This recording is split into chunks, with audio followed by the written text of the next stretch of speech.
오늘 함께 같이 나눌 말씀은 고린도전서 4장 7절에서 21절까지입니다. 고린도전서 4장 7절부터 21절까지 우리 한 절씩 교독하도록 하겠습니다. 제가 먼저 읽을게요. 누가 너를 남달리 구별하였느냐? 내게 있는 것 중에 받지 아니한 것이 무엇이냐? 내가 받았은즉 어찌하여 받지 아니한 것 같이 자랑하느냐? 너희가 이 배부르며 이 풍성하며 우리 없이도 왕이 되었도다. 우리가 너희와 함께 왕노릇하기 위하여 참으로 너희가 왕이 되기를 원하노라. 내가 생각하건대 하나님이 사도인 우리를 죽이기로 작정된 자같이 끄트머리에 두셨음에 우리는 세계 곧 천사와 사람에게 구경거리가 되었노라. 우리는 그리스도 때문에 어리석으나 너희는 그리스도 안에서 지혜롭고 우리는 약하나 너희는 강하고 너희는 졸리하나 우리는 귀찮아요. 바로 이 시각까지 우리가 줄이고 목마르며 헐벗고 매맞으며 정처가 없고 또 수고하여 친히 손으로 일을 하며 모욕을 당한즉 축복하고 박해를 받은즉 참고 비방을 받은 즉 권면하니 우리가 지금까지 세상의 더러운 것과 만물의 찌꺼기같이 되었도다. 내가 너희를 부끄럽게 하려고 이것을 쓴 것이 아니라 오직 너희를 내 사랑하는 자녀같이 하려 하는 것이라. 그리스도 안에서 일만 스승이 있으되 아버지는 많지 아니하니 그리스도 예수 안에서 내가 복음으로써 너희를 낳았습니다. 그러므로 내가 너희에게 권하노니 너희는 나를 본받는 자라 하라. 이로 말미암아 내가 주 안에서 내 사랑하고 신실한 아들 디모데를 너희에게 보내었으니 그가 너희로 하여금 그리스도 예수 안에서 나의 행사 곧 내가 각처 각 교회에서 가르치는 것을 생각나게 하리라.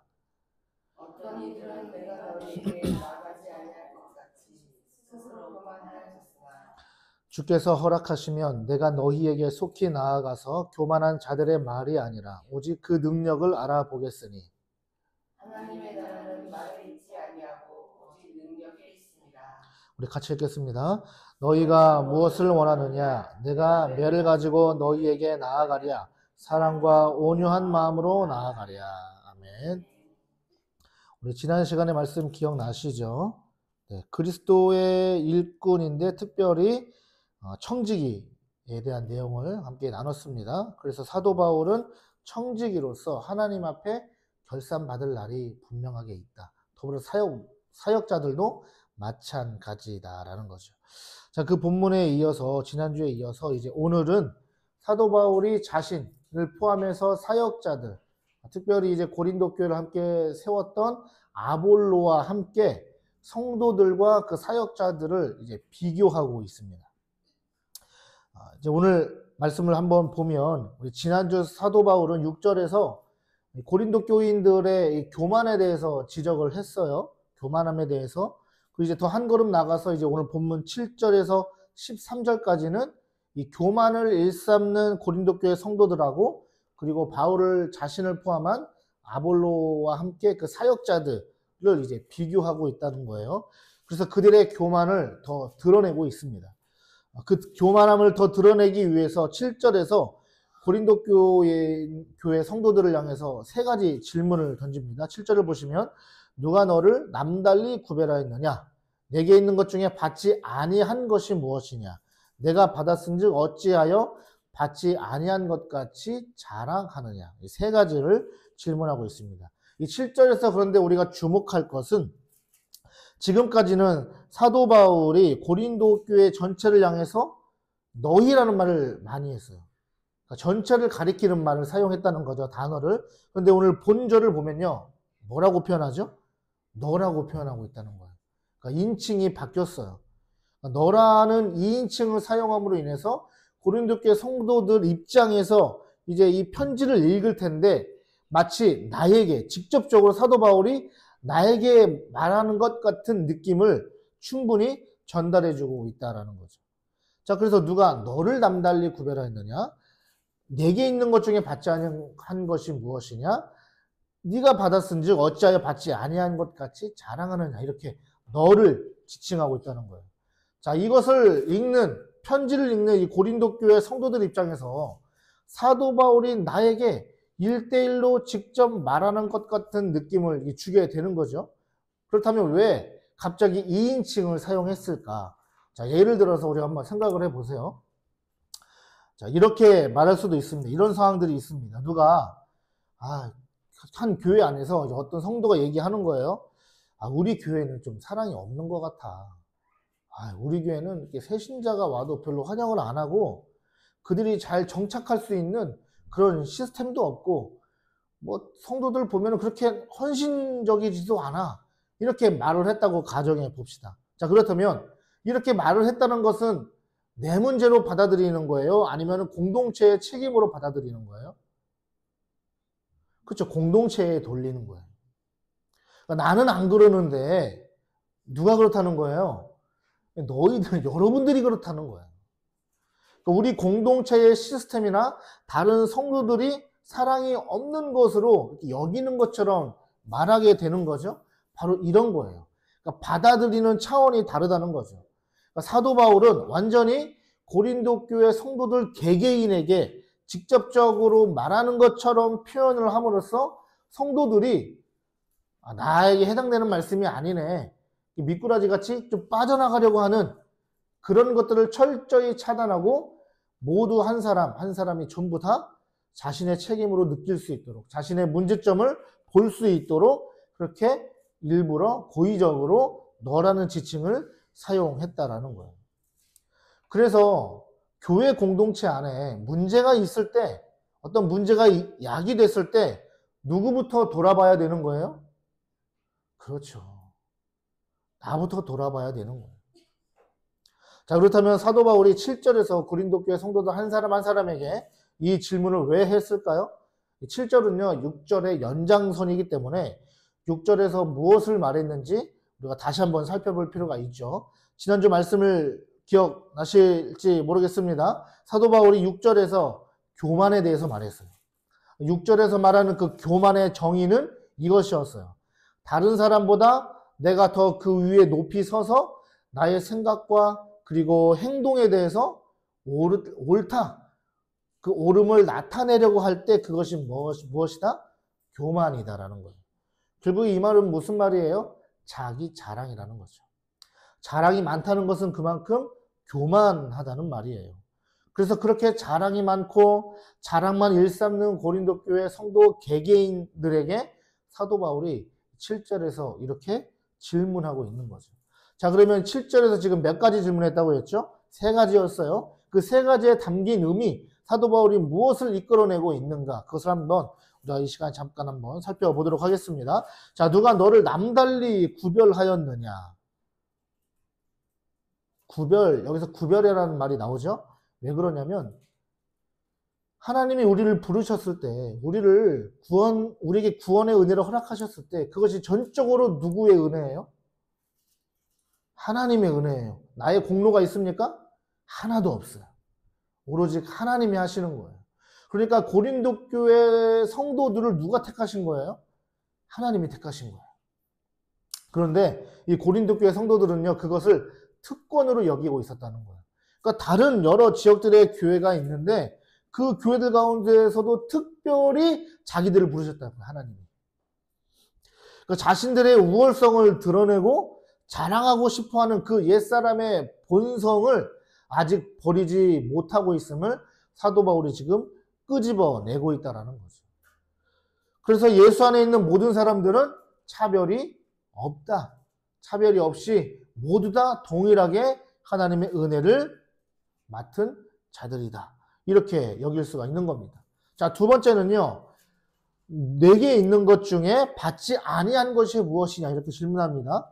이 말은 무슨 말이냐면요. 무엇을 가졌든지 그러니까 저와 여러분이요. 지금 가지고 있는 거 많죠. 여러 가지가 있어요. 그 무엇을 가졌든지 하나님이 주시지 않은 것이 하나도 없다라는 말이에요.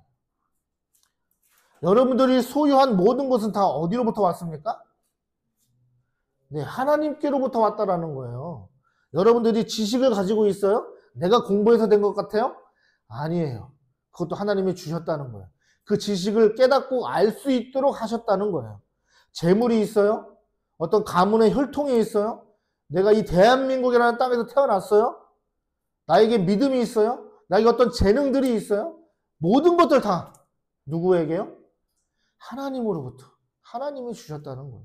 그래서 자랑할 것이 없다. 지금 이것을 말하고 있는 거죠. 자, 세 번째는요.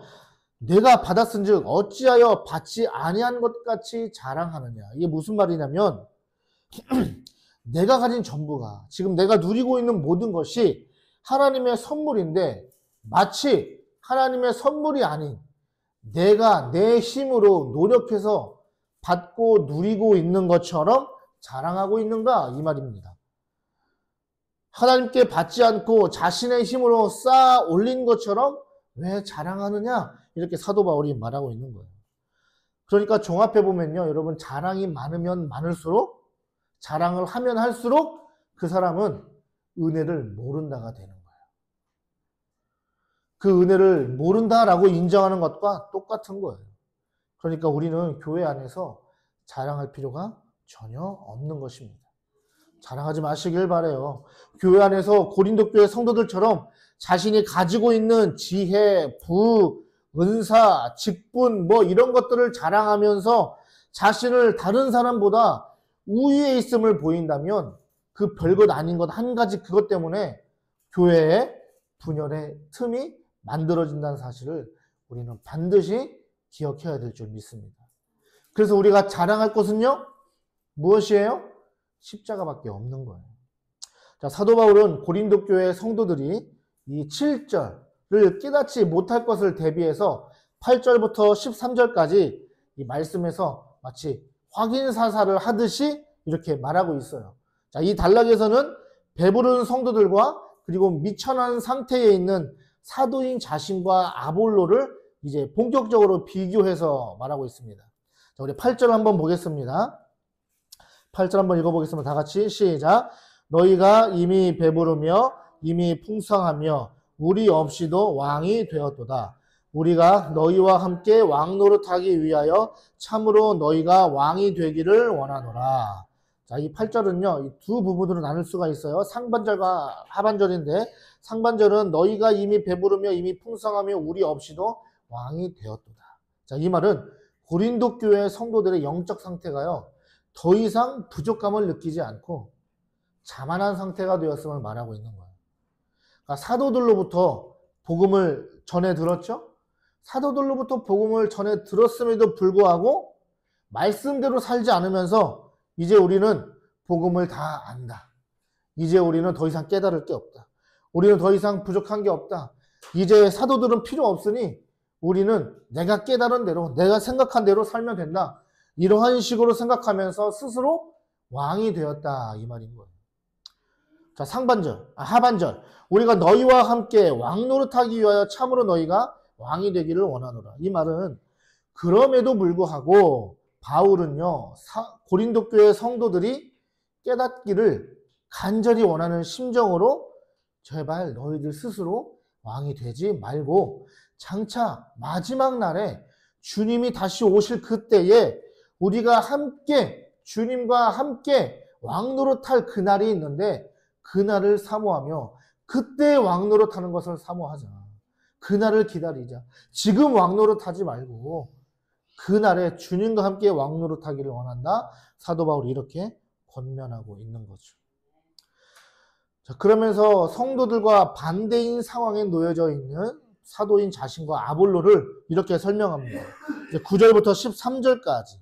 내가 생각하건대 하나님이 사도인 우리를 죽이기로 작정된 자 같이 끄트머리에 두셨으며 우리는 세계 그 천사와 사람에게 구경거리가 되었노라. 우리는 그리스도 때문에 어리석으나 너희는 그리스도 안에서 지혜롭고 우리는 약하나 너희는 강하고 너희는 존귀하나 우리는 비천하여 바로 이 시각까지 우리가 줄이고 목마르며 헐벗고 매맞으며 정처가 없고 또 수고하여 친히 손으로 일을 하며 모욕을 당한즉 축복하고 박해를 받은즉 참고 비방을 받은즉 권면하니 우리가 지금까지 세상의 더러운 것과 만물의 찌꺼기같이 되었도다. 여러분, 지금 읽은 9절에서 13절의 말씀을 읽어보았듯이 8절에서 배부르며 부유하고 왕노릇하는 성도들의 모습과 이 사도 바울의 모습은 굉장히 대조적인 걸 우리가 볼 수가 있습니다.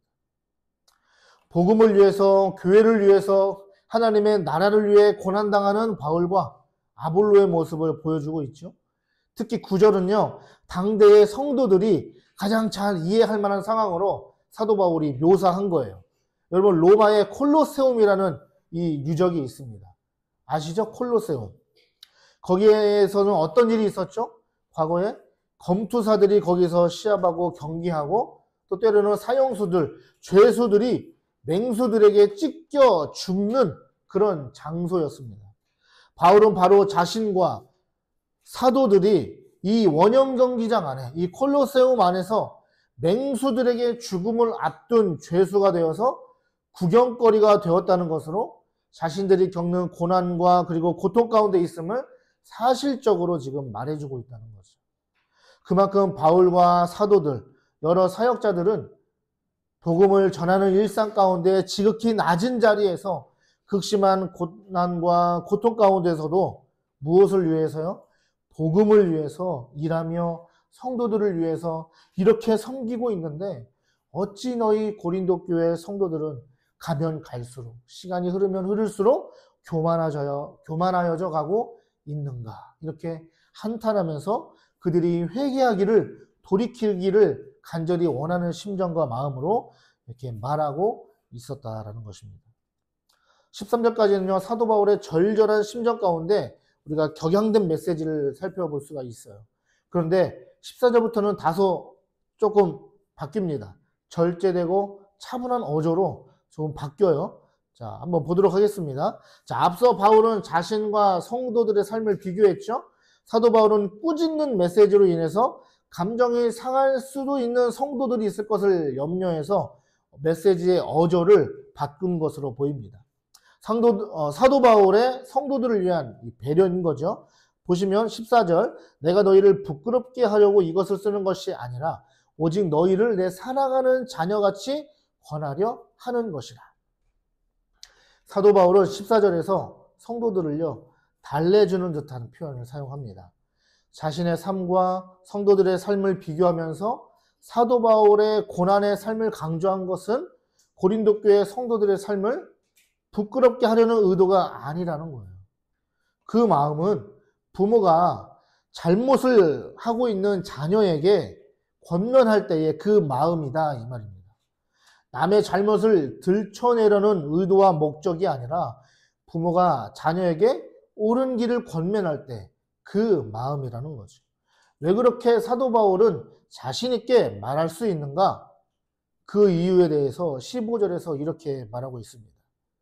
그리스도 안에서 1만 스승이 있으되 아버지는 많지 아니하니 그리스도 예수 안에서 내가 복음으로써 너희를 낳았습니다. 고린도 교회 성도들을 복음으로 낳았기 때문이라는 거예요.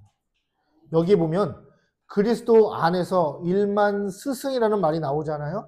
여기에서 스승은 파이다고고스라는 이 헬라어로서 몽학 선생이라는 뜻을 가지고 있어요.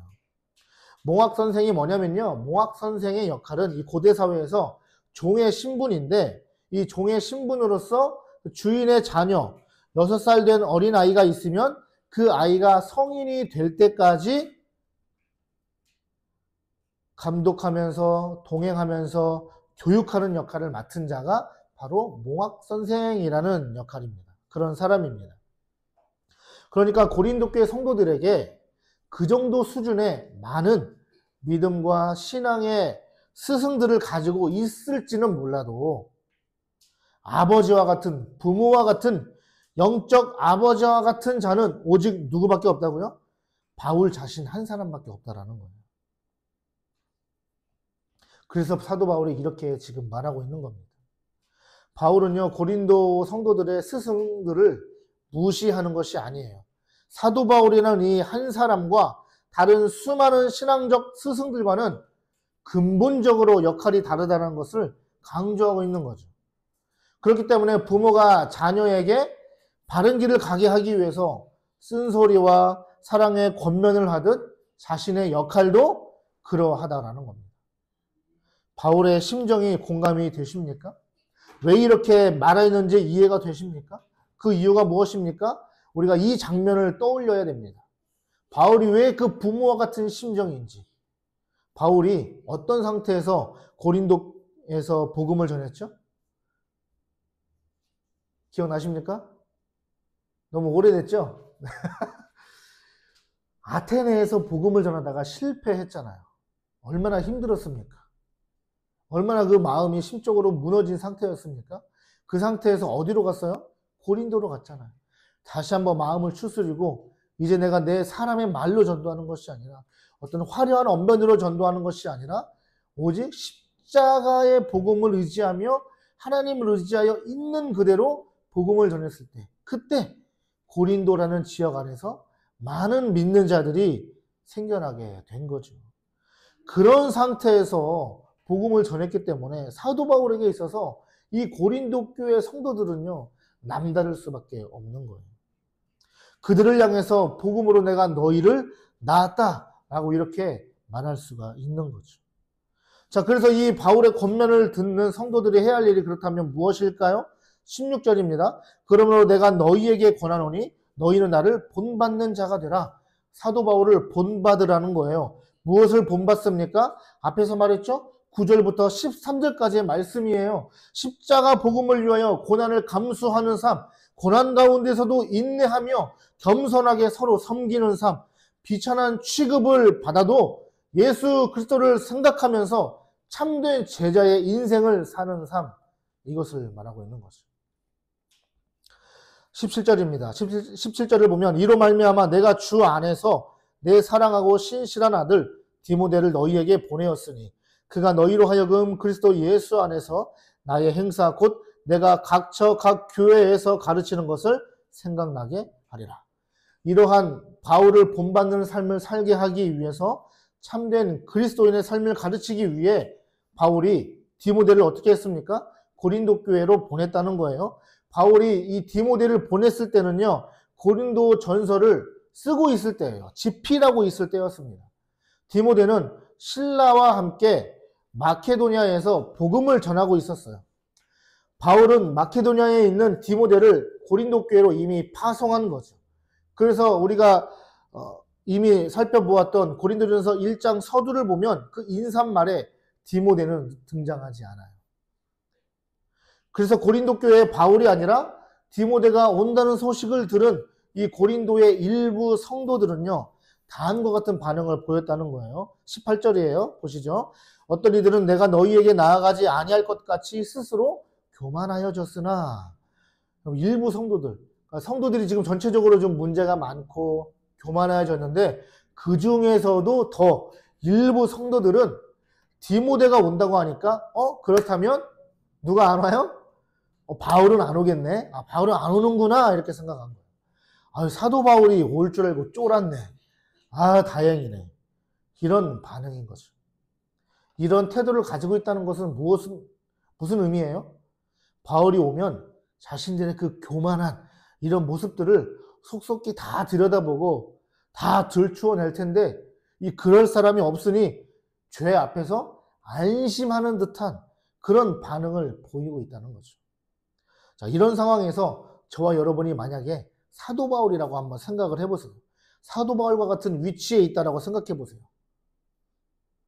사도가 안 온다고 더 교만하여졌다는 소식을 한번 들어보세요. 여러분 어떻게 하시겠어요? 내 자녀가 이 말썽꾸러기들, 이 정말 맨날 잘못을 저지르는 아이들이 있는데 그 중에서 내 아이가 더 큰 잘못을 저질러. 그럼 어떻게 하시겠어요? 당장 가서 데려와서 혼내든 뭐 어떻게 하든 할 것 아니겠어요? 마찬가지죠. 사도 바울의 마음도 그러했을 거예요. 빨리 가서 당장 이 상황을 다시 고치는 상황으로 만들고 싶었을지도 몰라요. 잘못한 것들을 다 지적하면서 회개하라고, 정신 차리라고 이렇게 소리 지를만 하지 않겠습니까? 그런데 여러분, 중요한 것은 사도 바울은 그렇게 하지 않았다는 거예요. 이제 오늘 본문이 포함된 1장부터 4장까지의 내용을 이 결론 짓는 구절이 이제 마지막 남은 구절 19절부터 20절에 등장하는데 19절과 20절의 말씀을 다 같이 한번 읽어보도록 하겠습니다. 시작. 주께서 허락하시면 내가 너희에게 속히 나아가서 교만한 자들의 말이 아니라 오직 그 능력을 알아보겠으니 하나님의 나라는 말에 있지 아니하고 오직 능력에 있음이라. 우리는 이 두 구절 안에서요, 1장부터 4장까지의 내용을 이해할 수 있는 핵심 키워드들을 우리는 지금 딱 짚고 넘어가야 됩니다. 뭐냐면요, 바로 주께서 허락하시면, 그 다음에 능력, 마지막으로 하나님의 나라입니다. 사도 바울이요, 고린도 교회로 가긴 갈 겁니다. 가긴 갈 거라고 했어요. 뭐 하러요? 말 많고 온갖 자랑을 일삼는 자들의 능력을 알아보러 갈 거라는 거예요. 그런데 언제 가요? 이게 중요한 거예요. 언제 갑니까? 주께서 허락하시면이에요. 마음 같아서는 지금 당장 가도 되는데 그게 아니라 주께서 허락하시면. 바울이 고린도전서를 쓸 때가요, 제3차 전도 여행 중에 썼습니다. 에베소에서 기록했습니다. 사실 고린도하고 에베소는요, 육로로 가면 이렇게 위로 한참 돌아가야 돼요. 그래서 오래 걸립니다. 그런데 중간에 뭐가 있냐면 바다가 있어요. 그래서 배 타고 건너가면 금방 갑니다. 오래 걸리지 않아요. 고린도 교회 상황을 보면 급박해 보이잖아요. 성도들이 지금 문제가 한두 가지가 아니라서 마치 교회가 금방이라도 쪼개질 것 같은 그런 위기에 처해 있잖아요. 빠른 수습이 필요해 보이잖아요. 어떤 조치를 빨리 해야 될 것 같잖아요. 그런데 바울은 주께서 허락하시면 그때 간다는 거예요. 그것도 속히 나아가서 빨리 가겠다는 거죠. 주님이 허락하시는 순간 그때 내가 빨리 갈 거라는 거예요. 사도 바울은 자신의 가고 오는 모든 발걸음을 철저하게 누구에게 의탁하고 있습니까? 주님인 거예요. 마음은 급하지만 주님이 허락하셔야 가는 것이고요. 허락하지 않으시면 아무리 인간적으로 급해 보여도 가지 않겠다라는 거예요. 모든 결정을 누구에게 드리는 거예요? 주님께요. 이것이 바울이 오늘 말하고 있는 능력인 것입니다. 이 능력에 대해서 좀 더 살펴보겠습니다. 20절에 보면 하나님의 나라가 나오죠. 세 가지를 말씀드렸습니다. 주께서 원하시면, 그 다음에 능력, 하나님 나라예요. 자, 하나님의 나라가 무엇이죠? 성경은요, 하나님 나라를 무엇이라고 정의하는 줄 아세요? 하나님의 통치가 있는 곳을 하나님의 나라라고 합니다. 하나님 나라의 백성은요, 하나님의 통치를 받는 거예요. 그러니까 백성은 자신의 삶을 자기 마음대로, 자기 주관적으로 살아내는 것이 아니고요, 통치자의 통치를 받으며 사는 거예요. 성경은 우리를 하나님 나라의 백성이라고 말합니다. 하나님께서 통치하신다고 말합니다. 그것이 하나님 나라의 본질이죠. 사도 바울은 지금 고린도 교회 성도들에게 이 점을 상기시키고 있는 거예요. 그래서 사도 바울이 능력을 알아보겠다고 하잖아요. 그렇다면 이 말은 무슨 말이에요? 너의 인생 누가 주인이냐, 이 말인 거예요. 다시 말하면 사도 바울이 고린도전서 1장부터 무엇을 강조했습니까? 십자가 복음이잖아요. 십자가의 능력이잖아요. 즉 십자가 복음을 살아내고 있는가, 이것입니다. 십자가 복음의 핵심이 무엇이라고 했죠? 십자가에서 나는 예수와 함께 죽고 예수로 말미암아 산 것 아닙니까? 갈라디아서 2장 20절에 보면 내가 그리스도와 함께 십자가에 못 박혔나니 그런즉 이제는 내가 사는 것이 아니요 오직 내 안에 그리스도께서 사시는 것이라. 아멘. 그래서 성도의 능력은요, 예수 그리스도께서 주인된 삶을 사는 것을 말하는 거예요. 그런데 지금 고린도 교회 성도들은 어떻습니까? 주님이 주인 되신 공동체가 전혀 아닌 거죠. 자꾸 자기 자랑하는 사람이 넘쳐나요. 예수 안에서 안 죽은 거예요. 나는 죽고 예수로 사는 사람이 아니라 나는 안 죽고 내가 사는 사람인 거죠. 여러분, 문제 많은 교회들을 보면 왜 그렇습니까? 다 자기가 잘났어요. 보면 말들이 많아요. 서로 높다고 어깨를 으쓱댑니다. 능력이 없어요. 그러면 어떻게 해야 돼요? 주님의 때를 기다릴 줄 아는 교회가 되어야 돼요. 성도들이 자신의 삶을 주님이 주인 되시는 삶으로 살아내야 그것이 공동체 안에서도 유효한 것입니다.